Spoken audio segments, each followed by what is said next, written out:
Selamat datang kembali. Hari ini kita punya sesuatu yang menarik nih. Kita dapat transkrip obrolan santai antara Jay Shetty dan Radhi Devlukya Shetty. Ya, pas mereka lagi di mobil, kayaknya mau belanja gitu. Anda kasih ini ke kita, dan tugas kita sekarang, yuk kita coba gali ada wawasan apa aja sih di balik obrolan ringan ini. Iya betul. Sekilas memang kayak ngobrol biasa aja ya, jawab-jawab pertanyaan sambil nyetir. Tapi kalau didengerin lagi, ternyata ada banyak refleksi menarik soal hubungan, cara ngatur energi pribadi, sampai ke, ya, makna hidup gitu. Kita coba tarik benang merahnya buat Anda deh. Oke, siap. Mari kita bedah ya. Yang pertama langsung kerasa relevan. Itu gimana mereka ngomongin perbedaan kecil sehari-hari. Misalnya soal komunikasi nih, Radhi ternyata lebih suka di telepon, sementara Jay lebih nyaman kalau chat atau teks. Ini kan detail ya, tapi Tapi penting banget kan, mengingatkan kita buat, sadar sama preferensi pasangan. Dan mungkin ya cari jalan tengah gitu. iya sih. Dan ini nyambung ke metafora yang mereka pakai, yang menurut saya cukup kena. Soal jadi pengemudi di kursi belakang atau backseat driver itu. Iya ya. Radin aku kadang gitu pas di mobil. Tapi mereka ngembangin lagi jadi pertanyaan buat refleksi diri. Kira-kira dalam hidup ini, kita lebih sering megang setir atau malah duduk di belakang? Cuma ngomentarin, ngeluh, atau ngeritik aja. Wah, itu dalam juga ya. Tapi gimana caranya kita sadar kalau lagi jadi backseat driver dalam hidup kita sendiri, tanpa jadi ngejudge diri sendiri gitu? Mungkin kuncinya di kesadaran aja sih, tanpa menghakimi. Misalnya, apakah kita lebih sering ngerasa kena sama situasi, atau kita yang proaktif bikin situasi? Apakah kita ngerasa hidup ini terjadi pada kita, atau kita merasa ikut mengarahkan? Ini bukan buat nyalain diri, tapi lebih kelihat pola aja. Nah, ini juga nyambung ke inspirasi lain yang mereka dapat.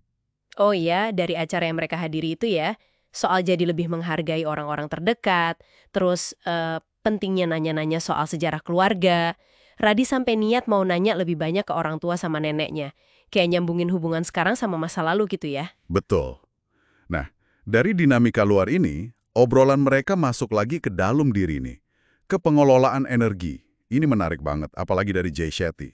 Iya, yang terkenal produktif banget itu kan. Pertanyaannya jadi bukan apakah dia pernah capek atau enggak, ya pasti pernah lah ya. Tapi gimana dia respons rasa capek itu? Nah, itu dia poinnya. Saya ingat dia nyebut beberapa hal. Cinta sama kerjaan, rasa syukur, tapi yang paling praktis mungkin, soal self-talk-nya. Dia nggak denial gitu. Dia akuin, oke, saya capek. Tapi ada lanjutannya. Ada dannya ya? Persis. Dia langsung nambahin solusi atau rencana. Dan saya bakal tidur lebih awal malam ini. Atau, dan saya mau istirahat di pesawat besok. Kayak formula akui dan bertindak gitu. Jadi nggak ngabaikan sinyal badan, tapi ngasih harapan sama arah kepikiran. Ini alat praktis loh, buat Anda coba pas lagi ngerasa overwhelmed. Jadi bukan cuma mikir positif aja ya, tapi positif yang ada tindakannya, yang konstruktif. Ini juga berarti penting buat ngerencanain istirahat secara sadar dong ya, bukan nunggu udah abis banget energinya. Tepat sekali. Ada unsur disiplin di situ. Ada perencanaan proaktif. Bukan nunggu sisa-sisa energi, tapi emang dialokasiin waktu buat pulih. Itu bagian dari strategi produktivitasnya. Semacam ngelatih diri buat tetap jalan, walau lagi nggak mood atau badan rasanya capek. Oke. Nah, dari urusan diri sendiri ini, obrolan mereka melebar lagi ya, ke cara mereka lihat dunia luar. Mereka sempat bahas soal pengalaman datang ke acara kemanusiaan. Iya, dan ada satu momen yang kayaknya cukup bikin mereka mikir. Pas dengar soal pengungsi, rata-rata tuh bisa 11 tahun di kampung ungsian, dengan akses yang terbatas banget. Itu angka yang wow. Terus apa artinya ini buat kita, buat pendengar? Ini kayak nunjukin gimana perspektif kita tuh seringkali dibentuk sama, ya, gelembung informasi kita aja gitu. Pengingat kuat sih buat secara sadar nyari sudut pandang lain. Keluar dari apa yang biasa kita dengar sehari-hari, bertanya, cerita apa yang belum saya dengar? Selain itu ada juga soal kisah hidup Clarence Avan kan, yang inspiratif banget itu. Betul, kisah Avan ini nunjukin gimana sih dampak seseorang kalau dia konsisten dan mendalam di satu area, buat komunitasnya, selama puluhan tahun. Ini bisa jadi bahan refleksi juga buat kita. Kita mau nyebar energi ke banyak hal, atau mau fokus bangun dampak yang dalam di satu atau dua area yang paling penting buat kita.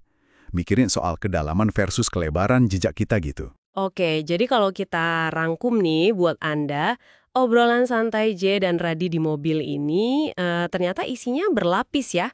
Ada soal pentingnya sadar dalam komunikasi hubungan, terus strategi konkret ngelola energi kayak formula akui dan bertindak tadi, sampai ajakan buat lihat dunia lebih luas dan mikirin kontribusi kita.